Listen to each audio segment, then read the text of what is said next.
We begin, however, in Libya, where a powerful car bomb has exploded near a hospital in the city of Benghazi, killing more than a dozen people.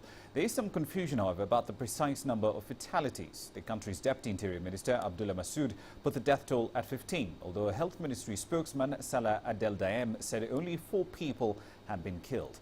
Witnesses said children were among those affected, but it was not immediately clear how many of them were dead or wounded. Justice Minister Salah Adeldayem has denounced what he's described as a terrorist act, and he has vowed that the authorities will do everything possible to arrest those responsible.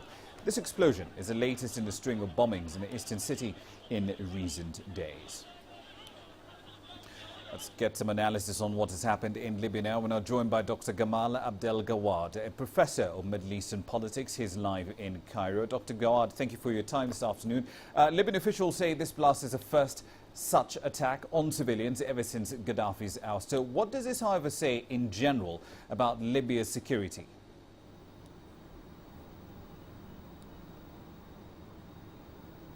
It is chaos. The society is getting more violent. The warlords and militia are multiplying. Actually, the irony is the number of people recruited in different militia now is more than 5 times the number of people who were part of the militia that hosted Muammar Gaddafi a couple of years ago, or a little less than that.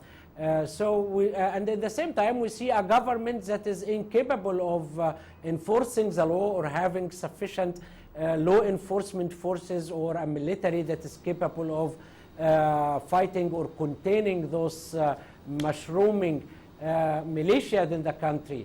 Past attacks were directed against government facilities and buildings, and recently in Benghazi we see this attack against civilians, indicating that militias in Libya are not only having a kind of a political purposes, but also are not shying from using violence to settle accounts with their rivals among civilians, other tribes, etc. So it is really a frightening situation there in Libya.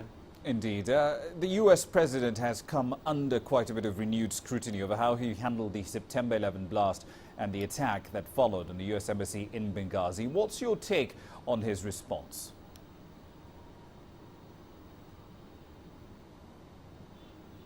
The early reaction of the Obama administration to the September attacks was essentially trying to downplay the importance of the attacks. Of course, the administration felt embarrassed because it was very instrumental in bringing this change to Libya, and ended up having the American ambassador killed there in a very humiliating way, and see also the almighty America looking incapable, or seemed incapable, of providing security for its officials there. So trying to downplay the importance and the significance of the attack, so they made mistakes. They tried to provide justification that weren't accurate. Now, with the American polity is divided, the Republicans and the Democrats, and with Democrats using this failure, whether in terms of the security failure, and on the other hand of the political explanation and justification that followed, trying to use that to achieve political goals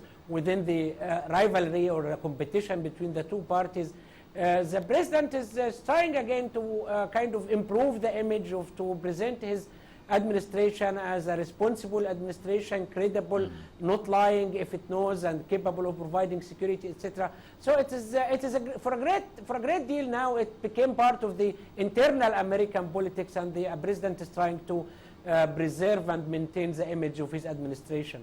Indeed. We'll have to leave it there for the time being. Thank you very much for your time. That was Dr. Gamal Abdel Gawad, who's a professor of Middle Eastern politics in Cairo. We're talking about some of the key issues that have, of course, occurred, including the explosion in the city of Benghazi targeting civilians.